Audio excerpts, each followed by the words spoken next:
नमस्ते दोस्तों, हमारे चैनल में आपका स्वागत है। हमारी स्मार्ट फार्मेसी दोस्तों, आज जो हम बात कर रहे हैं ओथरविन पेडिट्रीज इस सोल्यूशन के बारे में बात कर रहे हैं दोस्तों।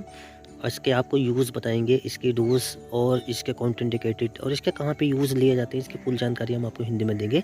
तो इसी तरीके की दवाइयों की मेन जानकारी हिंदी में पाने के लिए हमारे चैनल को लाइक और सब्सक्राइब और साथ ही बेल आइकन ज़रूर दबा दीजिए, ताकि जो हम न्यू वीडियो डालें उसका नोटिफिकेशन आपको सबसे पहले मिल सके। तो चलिए दोस्तों, वीडियो शुरू कर लेते हैं। अब तो दोस्तों, आज जो हम बात कर रहे हैं ओथोरोविन पेडिट्रीज नेसल सोल्यूशन के बारे में बात कर रहे हैं दोस्तों, जो कि कुछ अपने अलग अलग ब्रांड नेम से मार्केट में ये आपको अवेलेबल हो जाता है। अब मैं बता देता हूँ, डॉक्टर के पर्चे पे मिलने वाला ये लोशन होता है दोस्तों। इसकी जो 10 ml की जो इसकी MRP होती है, इसकी होती है ये आपको 46 रुपये का आपको मिल जाता है। अब मैं बता देता हूँ आपको दोस्तों, इसे सिर्फ फॉर एक्सटर्नल यूज़ करना होता है, मतलब बाहर से यूज़ करना होता है।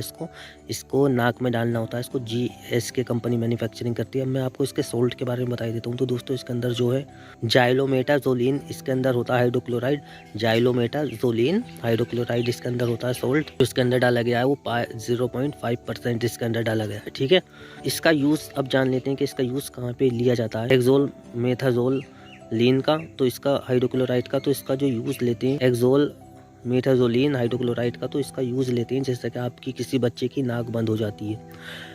नाक बंद होने पे जैसे कि मुंह से सांस लेता है वो बार बार, नाक बंद होने में दोस्तों नज़ले से नाक बंद हो जाती है, या किसी भी चीज़ से नज़ले सर्दी ज़ुकाम की वजह से नाक बंद होती है, तो ये नाक को खोलने के लिए ही इसका यूज़ लिया जाता है। ये बंद नाक से बच्चों को राहत दिलाता है और सांस लेने में आसानी होती है। नज़ले को भी ये कंट्रोल करता है। जैसे एलर्जी की वजह से आपकी नाक बहती है, तो उस कंडीशन में इसका यूज़ लेते हैं। अब मैं आपको बता देता हूँ दोस्तों, इसके जो साइड इफ़ेक्ट होते हैं एक्सटर्नल, इसे अगर आपकी नाक में कोई दाना फुंसी फोड़ा निकला तो आप इसे ना डालें उतने टाइम पे, ठीक है, और अपनी आँख से इसे बचा के रखें। ये कुछ इसके कॉमन से साइड इफ़ेक्ट हैं। इसको दोस्तों बड़ों में भी बच्चों में भी यूज़ किया जा सकता है, ठीक है। अब मैं आपको बता देता हूँ कि इसे कितने टाइम पे डालना होता है। इसकी जो एक्सटर्नल डोज है, तो इसे डालना होता है दोस्तों, आप सुबह दोपहर शाम इसे 3 टाइम डाल सकते हैं। अगर आपको कम नज़ला है तो इसे दिन में 2 टाइम भी आप डाल सकते हैं, ठीक है। बच्चों में जो डालनी होती है 2 बूंद, और बड़ों में जो डालनी होती है 3 से 4 बूंद इसकी आप डाल सकते हैं एक बार नाक में, दोनों तरफ। अब मैं आपको बता देता हूँ दोस्तों कि इसे कितने टाइम तक डालना होता है, कितने दिन तक आप डाल सकते हैं। तो इसे आप 5 से 6 दिन तक भी डाल सकते हैं।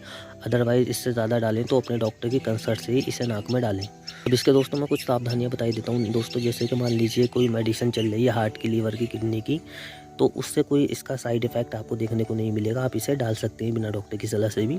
और मैं बता देता हूँ, इसे आप रात में या दिन में जब भी आपको टाइम मिले आप इसे डाल सकते हैं, ठीक है दोस्तों। अब दोस्तों, मैं आपको इसके मेन यूज़ बता देता हूँ ओथ्रोविन पेडिट्रीज के।